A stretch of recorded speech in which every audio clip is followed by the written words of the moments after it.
It's Monday afternoon of day 26 of the Your Best Manager, not the Your Best Manager, day 26 of the What If Project, which you can find at yourbestmanager.com/whatif.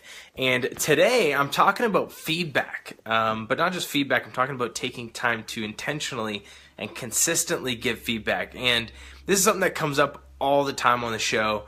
On the podcast that I run, but I'm going to highlight two specific episodes where this was just really brought to the forefront, and I was just reminded of how important this is. The first one was episode 35 with Pete Mockaitis, and if you haven't checked out his podcast, it's consistently ranked in the top 10 iTunes podcasts in the career section. It's called How to Be Awesome at Your Job. So definitely check out that one. But when I interviewed Pete, he shared a story about his best manager. And one of the things that his best manager did was when they were in between meetings, so they'd go to client meetings. He did consulting for, I think it was Bain and Company, or what, that consulting firm in Chicago. But he would go with his manager to some consulting meetings, and they'd do presentations and whatever they would do.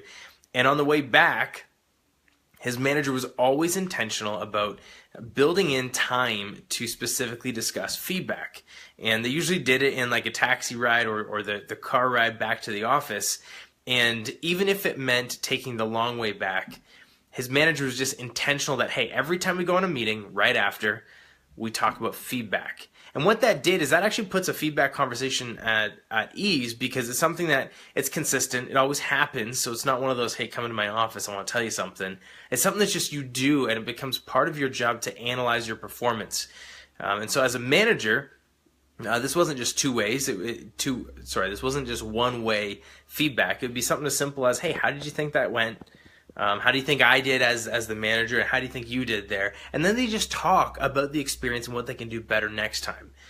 So that was the first conversation. I just thought that was an incredible example of a manager just being intentional about being consistent and setting up an environment for comfortable, consistent, regular feedback. And the other one that I had with the other interview that I had on the show that really reminded me of this was with Cassie Whitlock of Bamboo HR, and she was saying, actually, I thought it was really funny, but she said something to the effect of, the best thing you can do for your employees and your people is tell them when they have spinach in their teeth.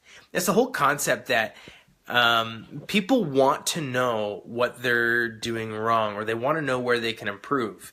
If you were walking around and you had spinach stuck like right there, and no one told you, and you found out about it later, that everybody that you engaged with and interacted and talked with knew that there was something you needed to improve on or change to get the spinach out of your teeth, and said nothing, you're going to be bothered, but you're also going to be embarrassed, right? So that just for me is a reminder of how important it is to give people feedback, because it can actually help them become better, and they want to know it, and they're eventually going to find out where they need to improve. But sometimes it's the hard way. And that hard way comes sometimes on missed promotion opportunities. That hard way comes from sometimes being terminated, not progressing your career fast enough, not having an impact, losing employees. We want to know feedback. And so the big what if question for today is, what if all managers were intentional about setting aside time regularly to give their employees feedback and also to solicit feedback? And this feedback is constructive in nature. I'm not a big fan of separating constructive from positive feedback. I think all feedback can be constructive. So that's why I'm calling it that. The idea is to build people up. And positive reinforcement, telling people what they did well, builds people up, as does pointing out opportunities for improvement and enhancement. So more of the negative side. But it's all constructive in my opinion. And so, like, what if, as a manager, you did that consistently? And you can do that through one-on-ones. I mean, I think that's the easiest way, to have weekly one-on-ones with your employees where feedback is just built in. But even for today, it's Monday. I don't know what time it is right now, but it's Monday afternoon. I don't know how much time in the day is left for you, if you're at work today or not.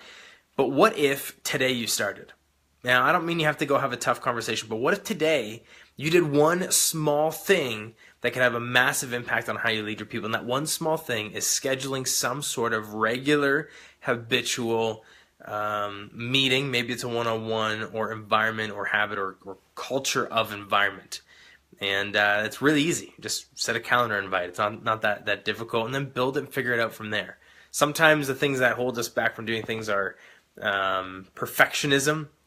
And I find if I want to get something done, I put it in calendar and I tell people about it. And if you have no idea what to talk about, put it in calendar anyway. Put in something for this Thursday at 2 p.m. with one of your employees. Just throw it in their calendar and say, hey, we're going to chat. And then figure out what you're going to chat about, but make sure that there's feedback built in there. So there's your what if tip and what if question for the day. And again, to access all 25 plus today's video, you can go to yourbestmanager.com/what if. Or if you are on my Facebook page, you can scroll down and you'll find them all there. And one more thing that I just want to mention, because you do have to build in time, meaning feedback costs time. And this is a big reason why managers don't do a lot of good things. A big reason why managers don't develop their people, build relationships. It's because they don't have time. Feedback, self-development, personal development, coaching, building relationships, goal setting. These things that we know we should do, reading books, they cost time. And that's one of the biggest negative contributors to poor management, is people not having time to do the things they should do. So if that is you, where you've been like, yeah, I'd love to do all the stuff that you're talking about. I'd love to make these small changes you've been talking about, but I don't have time. Well, then you need to register for some free training I'm running this Thursday, if you haven't already, because I did this last week with just a few people, and I'm doing it publicly, and I'm promoting it quite a bit more this week than I did last week. And it's called How Managers Can Use Positioning to Save Time and Increase Productivity. And I'll teach you how you can actually get more time in the day, and how you can increase the productivity at the same time and accomplish everything you're trying to accomplish as a leader. So super excited about that. And you can register for that at yourbestmanager.com/webinar. And I'll see you again tomorrow on Tuesday for day 27 of the What If Project. Thanks for listening or watching or both.